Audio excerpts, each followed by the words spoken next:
Additional tariff 9 अप्रैल 2025 से प्रभावी होने वाला था, लेकिन इसे शुरू में 10 अप्रैल 2025 को 90 दिनों के लिए स्थगित कर दिया गया और बाद में 1 अगस्त 2025 तक और बढ़ा दिया गया।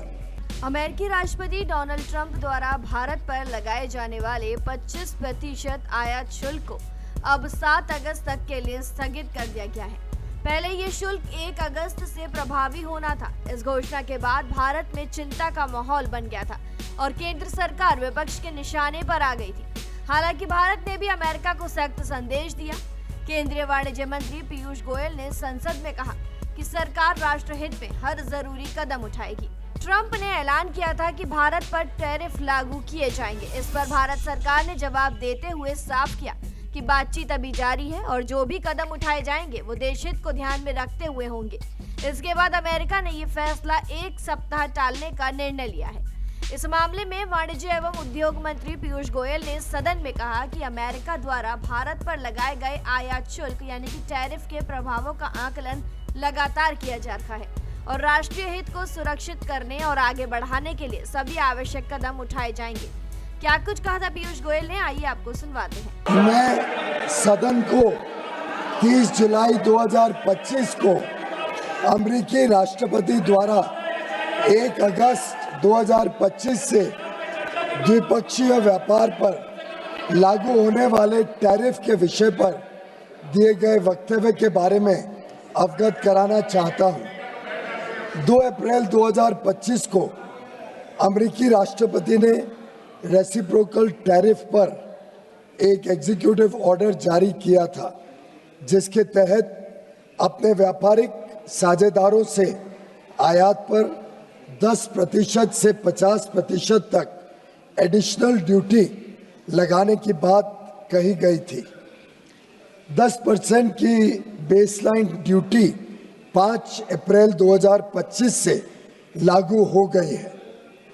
भारत पर एडिशनल ड्यूटी 10% के बेसलाइन टैरिफ सहित कुल 26% की घोषणा की गई थी।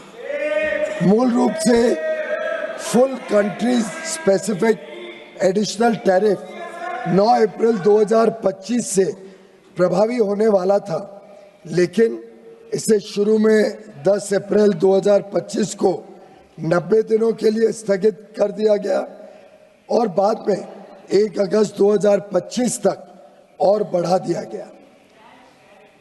भारत और अमेरिका ने मार्च 2025 में एक न्यायपूर्ण, संतुलित और पारस्परिक रूप से लाभकारी द्विपक्षीय व्यापार समझौते BTA के लिए बातचीत शुरू की, जिसका लक्ष्य 2025 के फॉल यानी अक्टूबर-नवंबर 2025 तक समझौते के पहले चरण को पूरा करना था।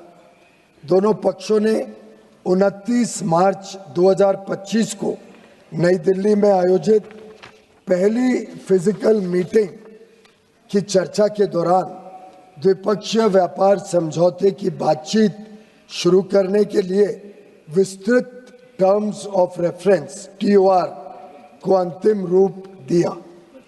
इसके बाद दोनों पक्षों के बीच नई दिल्ली और वॉशिंगटन DC में 4 दौर में फिजिकल मीटिंग्स हुई हैं ताकि निर्धारित टर्म्स ऑफ रेफरेंस के अनुसार द्विपक्षीय व्यापार समझौते के अंतिम रूप के लिए काम किया जा सके। इसके अलावा दोनों पक्षों के बीच कई वर्चुअल बैठकें भी हुई हैं। सरकार हालिया घटनाक्रम से होने वाले प्रभावों का परीक्षण कर रही है। वाणिज्य एवं उद्योग मंत्रालय निर्यातकों और उद्योग सहित सभी हितधारकों से संवाद कर इस विषय पर उनके आकलन की जानकारी ले रहा है। सरकार हमारे किसानों, श्रमिकों, एंटरप्रेन्योर्स, उद्यमी, निर्यातकों, सूक्ष्म, लघु और मध्यम उद्योगों और उद्योग जगत के सभी हितधारकों के कल्याण की रक्षा और संवर्धन को सर्वोच्च महत्व देती है। हम अपने राष्ट्रीय हितों को सुरक्षित करने और आगे बढ़ाने के लिए सभी आवश्यक कदम उठाएंगे। जी हां, पीयूष गोयल ने सदन में दिए वक्तव्य में अमेरिका के साथ बातचीत के बारे में जानकारी दी और कहा दोनों पक्षों में दिल्ली और वॉशिंगटन में आमने सामने कई बैठकें हुई और कई बार डिजिटल माध्यम से भी बातचीत हुई है। वहीं आपको बता दें, डोनाल्ड ट्रंप पहले भी भारत द्वारा लगाए जाने वाले आयात शुल्क पर नाराजगी जता चुके हैं। उनका मानना है कि भारत ही दुनिया का ऐसा देश है जो सबसे अधिक टैरिफ वसूलता है। इस समय दोनों देशों के बीच ट्रेड डील को लेकर बातचीत चल रही है, लेकिन अभी तक कोई अंतिम सहमति नहीं बन सकी है। वैसे ये पहली बार नहीं है जब ट्रंप ने टैरिफ का फैसला टाला हो। अप्रैल में उन्होंने वैश्विक स्तर पर टैरिफ लगाने की बात कही थी, लेकिन बाद में उसे भी कुछ दिनों के लिए टाल दिया था। अब ये तीसरी बार है जब उन्होंने टैरिफ लागू करने की तारीख आगे बढ़ा दी है और अब ये 8 अगस्त 2025 से प्रभावी हो सकता है। फिलहाल जानकारी में इतना ही। खबरों के लिए जरूर सब्सक्राइब करें भारत एक्सप्रेस।